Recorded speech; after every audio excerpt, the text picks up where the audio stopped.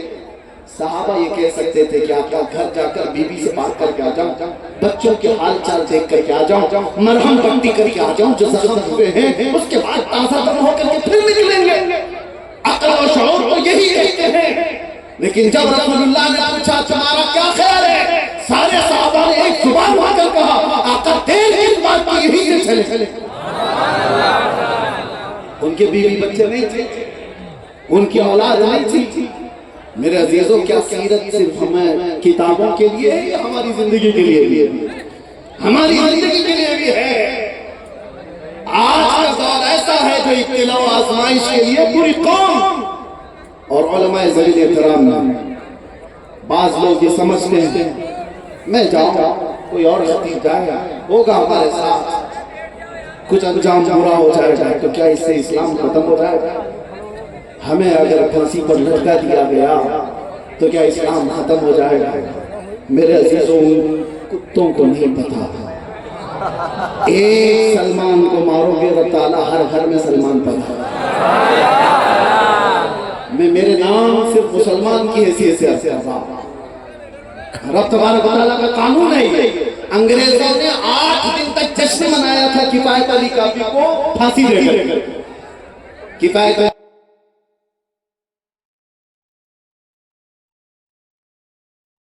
8 دن تک ان کو governor house میں قید کر کے ان کے جسم پر استری پھیری، اور جب چمڑی جلتی تھی تو نمک چھڑکتے تھے، اور اس کے بعد پھانسی پر چڑھا۔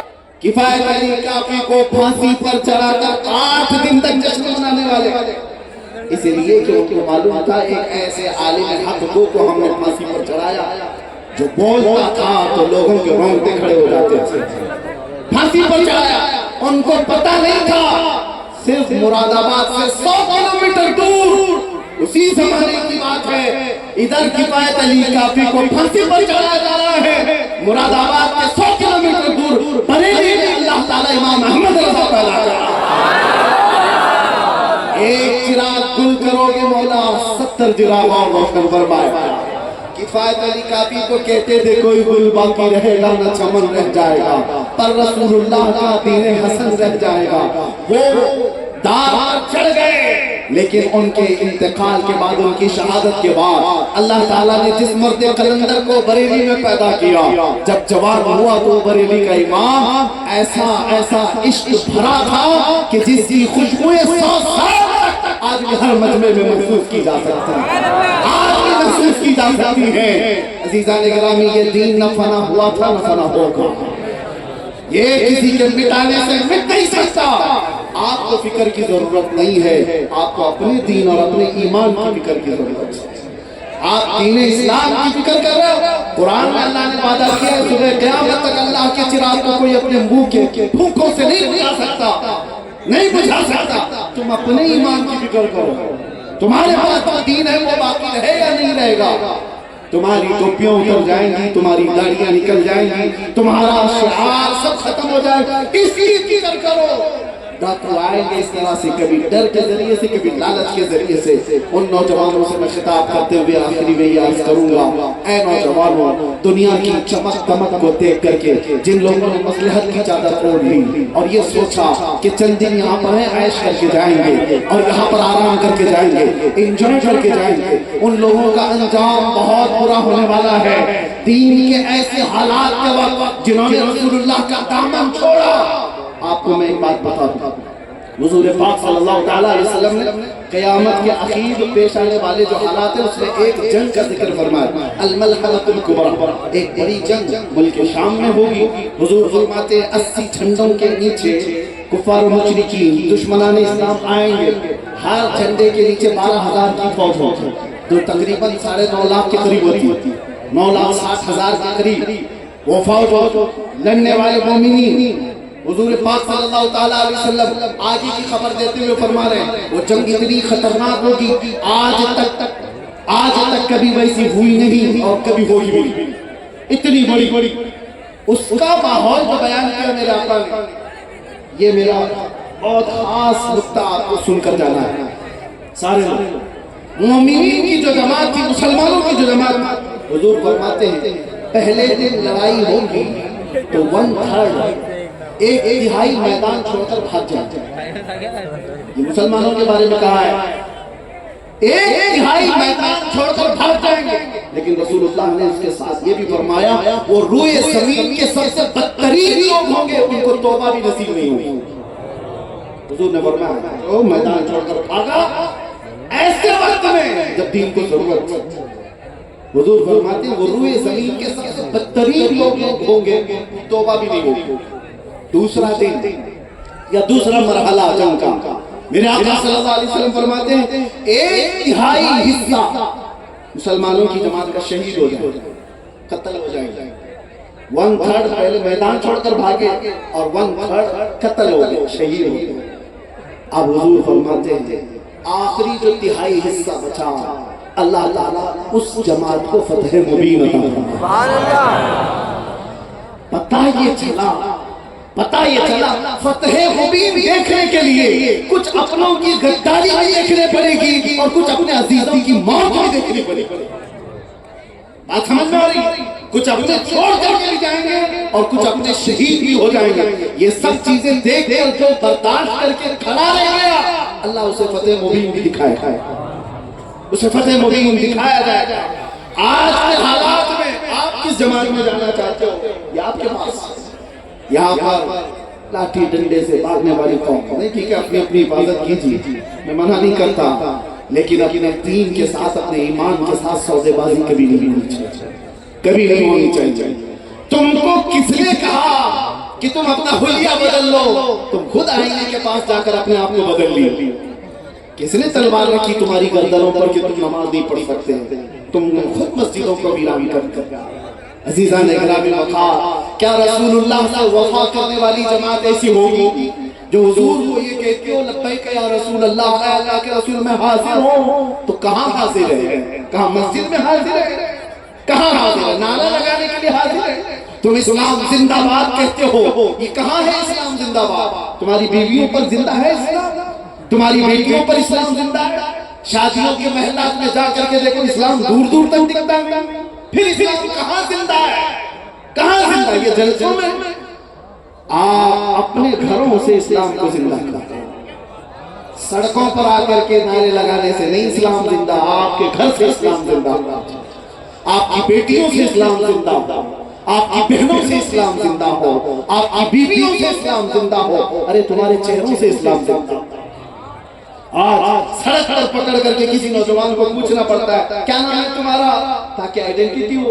اس سے بھی نہیں پتہ چلتا، نام بھی اس نے ایسے ہی کامن رکھ لیا، بابو ببلو راجا، پتہ ہی نہیں چلتا. پھر باپ کا پوچھنا پڑتا ہے، باپ بھی پتہ نہیں راجو پاجو کیا، دادا کا پوچھنا پڑتا ہے، تب بھی پتہ نہیں چلتا. ارے نادانوں، تمہیں معلوم کرنے کے لیے اتنا شجرہ پوچھنے کی ضرورت نہیں آئی، اپنا حلیہ ایسا بنا لیتے. دور سے دیکھنے والا کہتا مدینے والے کا غلام، دور سے دیکھنے والا بچہ نہیں، یہ مدینے والے کا غلام ہے. یہ علماء ذویل احترام جانتے ہیں ہم اپنا لباس کہیں نہیں اتارنا چاہتے. ہم جس حالت میں ہیں اسی حالت میں دنیا سے جانا بھی پسند کرتے ہیں. ایئرپورٹ میں جاؤ، ٹرین کے اسٹیشن پر جاؤ، ارے میرے عزیزوں کچھ لوگ یہ کہتے ہیں آڈ نہیں فیل ہوتا، آڈ نہیں فیل ہوتا. آڈ کیا فیل ہو، فخر فیل ہوتا ہے. دور دور تک بیٹھا ہوا بھی نظر اٹھا کر دیکھتا ہے. کیوں دیکھتا ہے؟ عجب لباس نہیں، اسے پتہ ہے یہ کس کا غلام. آڈ نہیں فیل ہوتا، فخر فیل ہوتا ہے. آپ حضرات کو بھی میں یہ کہتا ہوں اگر محبت مصطفیٰ ہے تو ان گناہوں کو ٹھوکر مارو، آؤ میرے مصطفیٰ کے قدموں میں. نشہ عام ہو چکا، ہمارے محلوں میں نشہ بکتا ہے، ہمارے محلوں میں نشہ کرنے کے لیے لوگ آ رہے ہیں، ایڈریس دے رہے. کیوں؟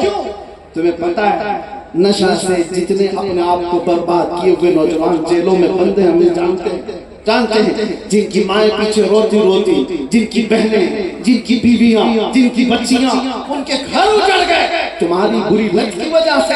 اے نوجوانوں، یہ شیطان ہے جو تمہیں اس راستے پر لے جا رہا ہے. تم نشہ کر کر کے کس طرح کرنا چاہتے ہو؟ کیا ملتا ہے؟ یہ دیدہ و دانستہ ساری قوموں نے مل کر کے تمہارے پاس یہ نشہ دیا ہے، اس لیے کہ دنیا کے کتوں کو پتہ ہے یہ محمد عربی کے شعر ہے، ان کو نشہ میں سلاؤ تو اچھے ہیں، ان کو پاگل بنا کے رکھو تو اچھے ہیں، اس لیے کہ یہ سیدھے ہو گئے تو کیڑوں کی نیند حرام ہو سکتی ہے، بہتوں کے لیے مسئلہ بن سکتا ہے۔ نشہ تم کو اتنا کرایا جائے، چھوڑو اس نشہ کو، اگر اپنے نبی سے محبت ہے تو آؤ، نشہ کرنا ہے تو کوکین، افیون، چرس، گانگا کا نہیں، عشق محمدی کا نشہ کرو، محبت مصطفیٰ کا نشہ کرو، اس لیے کہ وہ نشہ جب کسی کے سر چڑھ کر کے بولتا ہے تو صبح سے شام تک، شام سے صبح تک اس کی زبان سے صرف اتنا ہی نکلتا ہے، سرور کہوں کہ مالک و مولا کہوں تجھے، باغ خلیل کا گل زیبا کہوں تجھے۔ ارے کوئی آ کر کے اس عاشق کے ساتھ کو جھنجھوڑ کر کے بھی کہہ دے، ارے ذرا میرے لیے بھی کہہ دو، ارے میرے لیے بھی کوئی شعر بول دو، دیکھتا ہے پھر بولتا ہے میں گدا ہوں اپنے کریم کا، میں گدا ہوں اپنے کریم کا، میرا دین پارے نہ نہیں، بولوں گا تو صرف اتنا ہی بولوں گا، وہ کمال حسن حضور ہے کہ گمان نقص جہاں نہیں، یہی پھول خار سے دور ہے، یہی شمع ہے کہ دھواں نہیں، جس کی صبح، جس کی شامیں، جس کی راتیں۔ ارے ایک آدمی نے گلاب کا تحفہ کیا پیش کیا، اعلیٰ حضرت امام احمد رضا کو عشق محمدی کا نشہ کیا ہوتا ہے، محبت مصطفیٰ کا نشہ کیا ہوتا ہے، جب وہ چڑھتا ہے تو ہر جگہ محبوب ہی محبوب نظر آتا ہے۔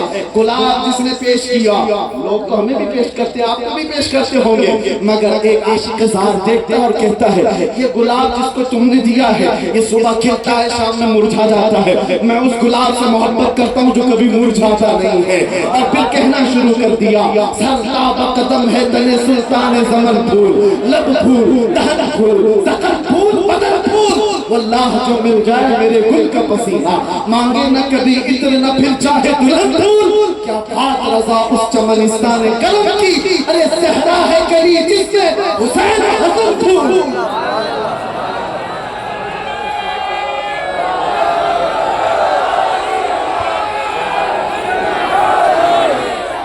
عشق محمدی کا نشہ ہو تو پھر آدمی کو دوسرا کچھ نظر نہیں آتا، اور پھر تکلیفیں کس بات کی۔ ہم نے دیکھا ہے جو نشہ میں 36 گھنٹے سوئے پڑے رہتے تھے، پولیس ڈنڈے مار مار کے تھک جاتی تھی، وہ اٹھتے ہی نہیں، انہیں پتہ ہی نہیں، درد بھی نہیں۔ تو میں نے یہ دیکھا دنیا میں چرس کھا کر کے آدمی اتنا بدہوش ہوتا ہے اسے ڈنڈے لگتے ہی نہیں، تو یاد رکھو عشق محمدی میں جو مبتلا ہوتا ہے اسے پھانسی کی سزا بھی پتہ ہی نہیں چلتی، گردن نکلنے کا انداز بھی پتہ نہیں چلتا۔ اسی لیے میرے عزیزوں تکلیف کس بات کی، عشق محمدی میں آئے تو بلال حبشی بن کر کے فخر کرے گا۔ عشق محمدی میں آئے، ایک بات مجھے بہت دل دے لگتی ہے، جنگ احد میں 2 صحابہ رات کے وقت بیٹھ کر دعا کر رہے ہیں، ایک سعد بن ابی وقاص، ایک عبداللہ بن جحش، دونوں بہت قریبی یار تھے، بہت جگری دوست تھے، دونوں دعا کر رہے ہیں کہ کل جنگ کے میدان میں جانا ہے، اور دونوں کیا کہتے ہیں میرے بھائی میں دعا کروں گا تم آمین کہنا، پھر تم دعا کرنا میں آمین کہوں گا۔ سعد بن ابی وقاص نے کہا ٹھیک ہے آپ دعا کیجئے، عبداللہ بن جحش دعا کے لیے ہاتھ اٹھاتے اور یوں کہتے، سعد بن ابی وقاص پہلے وہ دعا کے لیے ہاتھ اٹھاتے اور کہتے اے اللہ جب کل میدان جنگ میں جانا پڑے میرے مصطفیٰ کے ساتھ میں رہوں تو میرا مقابلہ کسی بڑے طاقتور پہلوان سے ہو جائے، کبھی میں اس کو دائیں سے ماروں، کبھی بائیں سے ماروں، کبھی سامنے سے، کبھی پیچھے سے، اور اس کے بعد گرا دوں اور پھر کہوں لبیک یا رسول اللہ۔ توجہ ان کے الفاظ کی ترجمانی کر رہا ہوں، خواہش یہ نہیں کہ چھپ چھپ کے کہیں تھوڑا سا انگلی کٹا کے شہیدوں میں نام لکھا، خواہش تو دیکھو کہ بڑے سے بڑے کسی سے مقابلہ ہو جائے۔ اور دوسرے صحابی عبداللہ بن جحش کہتے میں آمین کہا تمہاری بات پر، اب میری دعا پر آمین کہو۔ عبداللہ بن جحش کہتے اے اللہ کل میدان جنگ میں جانا پڑ جائے اور حضور کی محبت میں اگر میدان کارزار میں پھنس گیا تو ایسا ہو، میری خواہش اے اللہ میری خواہش یہ ہے کہ تیرے دشمن کبھی مجھے سامنے سے مارے، کبھی پیچھے سے مارے، کبھی دائیں سے، کبھی بائیں سے، یہاں تک کہ میرے جسم کو ٹکڑے کر دے اور ہر ٹکڑے سے میں تیری محبت کا اعلان کروں، تیرے نبی کی عظمت کا اعلان کروں۔ وہ دعا کرتے رہے، دونوں ایک دوسرے کی دعا پر آمین کہہ رہے تھے۔ سنو حدیث میں موجود ہے جنگ شروع ہوئی، احد کا میدان ہے، شام ہو گئی، جنگ جو ہوئی وہ سارے حالات آپ نے سنے ہوں گے، اس میں 70 صحابہ شہید ہوئے تھے، وہ فتح سے ہمکنار جنگ شکست میں تبدیل ہو گئی۔ بعد ہوا کیا